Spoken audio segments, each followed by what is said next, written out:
On November 24, 1971, a middle-aged man carrying a black leather briefcase bought a one-way ticket with cash from Northwest Orient Airlines as Dan Cooper. The flight would be going from Portland, Oregon to Seattle, Washington. He was described as being in his mid-40s, wearing a business suit with a white shirt and a black tie. The plane that he would be boarding is a Boeing 727, a narrow-bodied, single-engine commercial airplane introduced in 1958 by Boeing Commercial Airplanes. After boarding the plane, Dan Cooper orders a bourbon and soda and smokes a cigarette while waiting for takeoff. After the takeoff, Dan Cooper hands stewardess Florence Schaffner an envelope containing a handwritten note. Not thinking much of it, Florence put the envelope inside of her jacket and continued on with her duties. "Miss, you better look at that note. I have a bomb."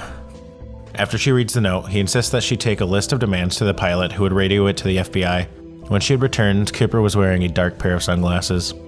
Although Schaffner could not later remember what was all on the letter, she did recall that it mentioned the bomb and for her to sit by Cooper.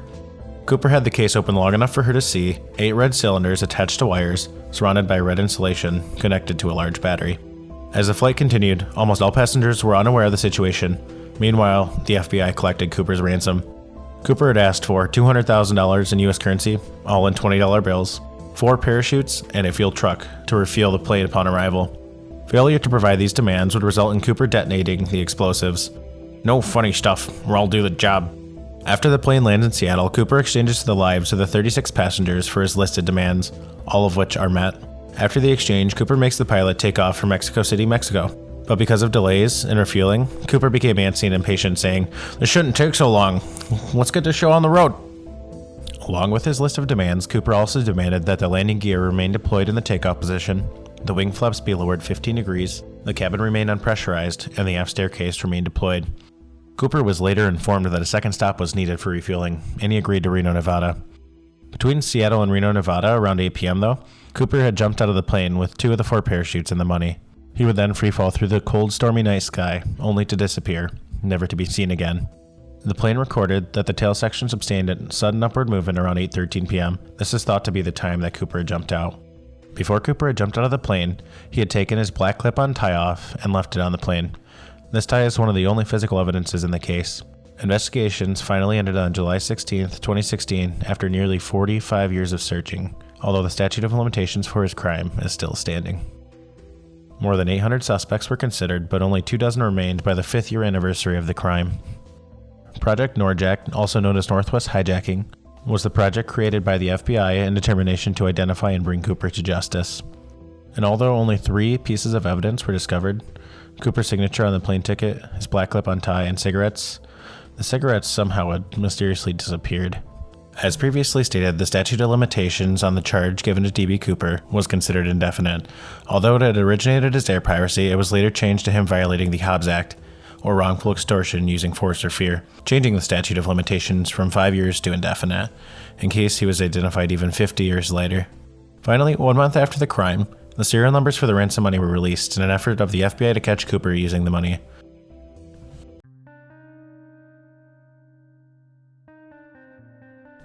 Almost 9 years later, in the springtime of 1980, a boy by the name of Brian Ingram was at Tina Bar Beach with his family. They were planning on having a fire on the beach and would need to dig a pit for it. Upon excavating the sand, Brian came upon a rotting bag filled with cash that would later be identified as $5,800 of the ransom money given to D.B. Cooper. The serial numbers had matched. How did this money end up here? Since the money was found buried in sediment that had been added to the landscape in 1974, 3 years after the original crime, it implied that the money would have had to have been buried there by someone years later. Using microscopes, scientists were able to identify diatoms, or microscopic algae, that formed during different parts of the year, depending on the season. The money found at Tina Bay had diatoms that were common to grow in spring, which would be several months after DB would have landed. Therefore, the money would have to have had a dry spell for several months before finding its way into the river in the springtime. Why would it only have just shown up in the river several months later, and not November after the jump?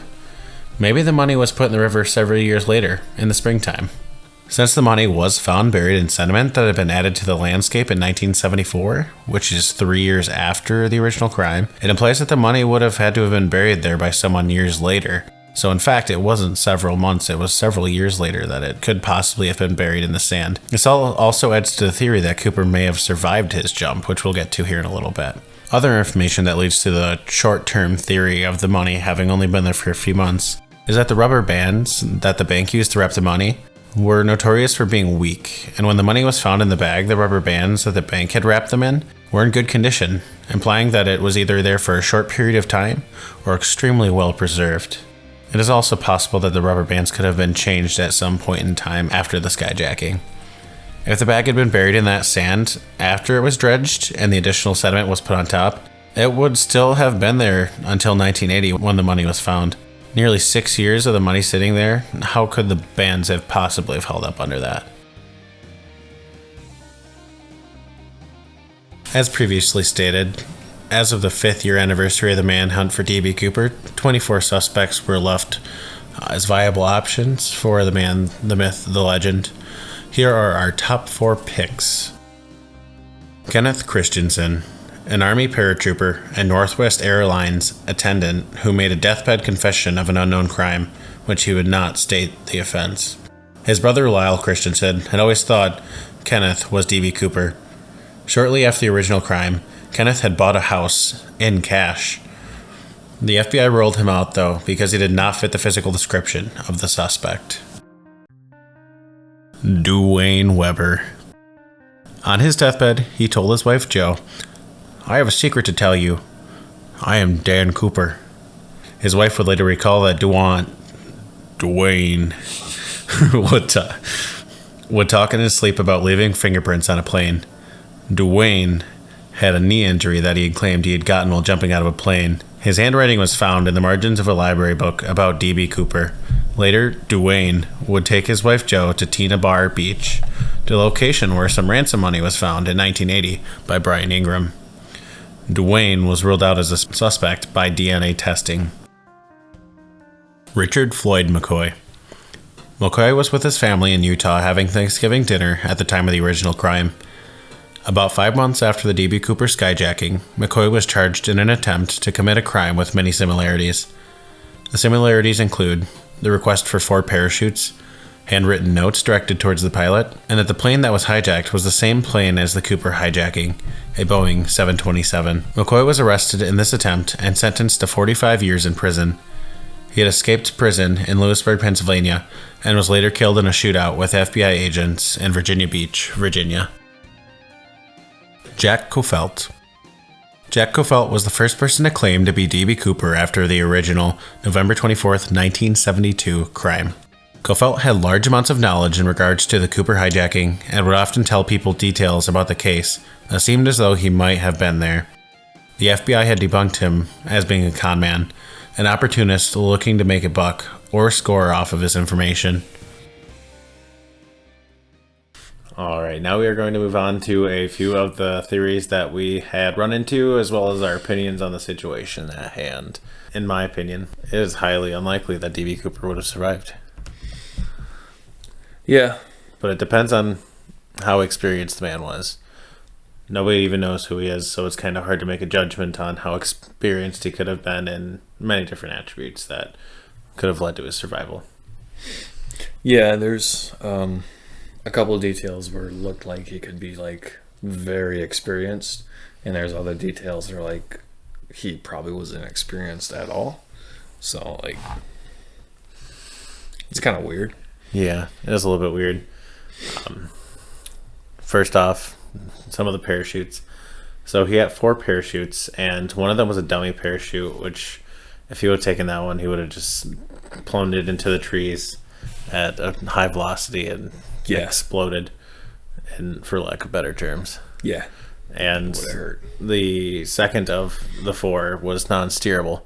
So unless he was highly experienced in knowing when to jump out of the plane at the right time and pull that parachute, there's no way he could have steered it. So he could have ended up literally anywhere and not been able to do anything about it. There were a few claims that D.B. Cooper may have mentioned or talked about his familiarity with the area on the airplane itself, but yeah, that's extremely skeptical. Yeah, he pointed out that he mentioned McCord Air Force Base was about 20 miles away from the airport where they landed, and that was a very correct assumption. So it kind of reasons that he probably was a little bit familiar with at least the area around the airport, and probably maybe had some military training. So he could have been stationed at McChord Air Force Base. But then also at the same time, that those are huge assumptions and nobody can actually really justify that as evidence. Yeah, it's extremely skeptical. There's not enough proof there to make me believe a lot of it. Yeah, and it's all kind of like he said, she said this, and it's like, was he really? Because at the same time, he was wearing loafers when he jumped. So, like, if you're going to hike, 200 miles in the woods, would you really wear loafers? Yeah, and it's basically winter in a mountainous state. There's not a great chance of surviving if you're wearing loafers and a business suit, unless you're able to get out of the environment very quickly. I mean, maybe he had something in the suitcase besides the bomb, hidden somewhere. Use the bomb to stay warm. Yeah. He's like, this is a good idea. I'm going to attach this to me, and it's going to keep me warm. And it goes boom. Fail safe. That's not one of the actual theories, though. Whether he survived or not, somehow his money got into a river and down to Tina Bar Beach. Yeah. So it's kind of interesting. Like, going into that little bit of information there about Tina Bar Beach, it does seem almost unlikely that he did die, because they would have probably found his body or something, or the remnants of the other cache, but nothing was ever found. Yeah, like, literally, like, there's parts of a plane that were found, like a little sticker. So it kind of like, it's kind of good reasoning to think that if they found this little sticker, because they combed the area it's like so good, you think that they would probably find a body, or at least some more of the money. But they found literally nothing else.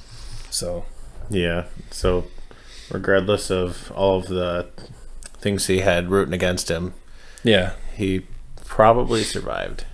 He probably did. Also with the money, it's kind of like those rubber bands on the money, they couldn't last that long. So somebody had to put them there within a certain amount of time. And, like, was it some random guy, or was it Dan Cooper himself? Could have been Dan Cooper, or an accomplice, or a bystander who found the money and was like, this is probably obtained illegally. I should leave this in a bag for a few years. Just imagine just hiking through the woods and you just see a case full of like $200,000 and you're just like, okay, I'll take that. That may have been illegally procured, but get home, you're just like, your wife's like, hey, where'd you get that money? And you're just like, oh, I just fell from the sky. I found it. You wouldn't believe this. I was just sitting in the woods. We were just sitting in the woods, like it fell from the sky. Plus, there was some dead body by it, but I didn't mind that. I buried him. I buried him. They'll never find him. Yeah. Who was your favorite suspect? Oh yeah, my favorite suspect. I can't even think of his name right now. Dwayne. Dwayne had the most compelling story out of a lot of the characters that could have been DB Cooper. Yeah. A lot of the information, it's kind of weird, like, just imagine being his wife and just having him wake up in the middle of the night and be like, oh, fingerprints on the plane, knees, my knee. And the wife is just like, what plane? And he's like, don't worry about it. There's just some plane I hijacked a few years ago. So yeah, I think it's also weird that he took his wife to the Tina Bar Beach. Yeah. And was doing some weird stuff while he was there, just going off and walking on the trail like it's nothing, coming back covered in dirt. He's like he did some sketchy crap. What you doing, honey? Nah, I was not looking for dead bodies. Just digging a hole. Digging a hole. There's also the possibility he could have been he could have had an accomplice at some part? Like, because like you're thinking like you're hijacking a plane. Like, would you do that by yourself, or would you have an accomplice? Hire somebody for a So 30% cut. yeah, and like the cigarette butts that mysteriously disappear. It's kind of like, Somebody just ate them. yeah, it's just like, Those are my Cheetos. But yeah, he might not have been alone. Could have had other people in on it that would help him escape. Could have had someone waiting out in the snow with a snowmobile. They're just like, hop on, Danny. That's all we got for this week, guys. I hope you liked that episode and the content. Let us know down in the comments what you think about the video, what we could do better, and what you think about DB Cooper.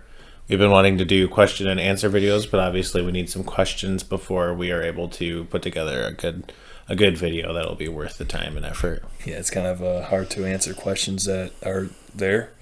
So Absolutely. So we encourage you guys to let us know what you think. this week coming up, I'll be working on the second part for the cryptozoology iceberg, and hopefully it'll be out this week. It just depends on my work schedule, but I'll try my best to get it out this week. Which leads into the next point. Yeah, also, we try our best to get these episodes out every Sunday, but Will and I have very conflicting work schedules, so sometimes these videos won't come out until Tuesday at the latest. As you're seeing Yeah. fairly often. Probably We're doing our best. You're watching this video and it is a Tuesday, so like If it's Tuesday and you're watching this video, leave a like. happy Tuesday. Leave a comment. Hey, it's Tuesday. Hey, it's Tuesday. It's Tuesday, my dudes. We want to see it. Yeah, as we speak right now, it's like 2:30 a.m. and Will has to wake up at like 7 a.m. for work. And yeah, No sleep, gang. no sleep, gang. Join us. No sleep, gang. Heck yeah. Join us next week for our next episode on Elisa Lam, which is kind of like a really weird case for me because it seems like when you have all the details, just one little piece popped up. And I was like, I thought I knew what happened, but now it's just kind of like everything's blown out the window. Yes. So It's crazy. It's mysterious. It's current. And you don't want to miss it. yeah, we kind of have a small following, and this is probably like one of the most requested videos too. So we are very excited to hit it up. So, Absolutely. and if you want to watch it, join us next week. Hopefully by Tuesday. Yes. So By Tuesday. And best case by Sunday. yeah, heck yeah. Well, Don't forget to subscribe. until then, bye. Bye-bye. Bye. See ya.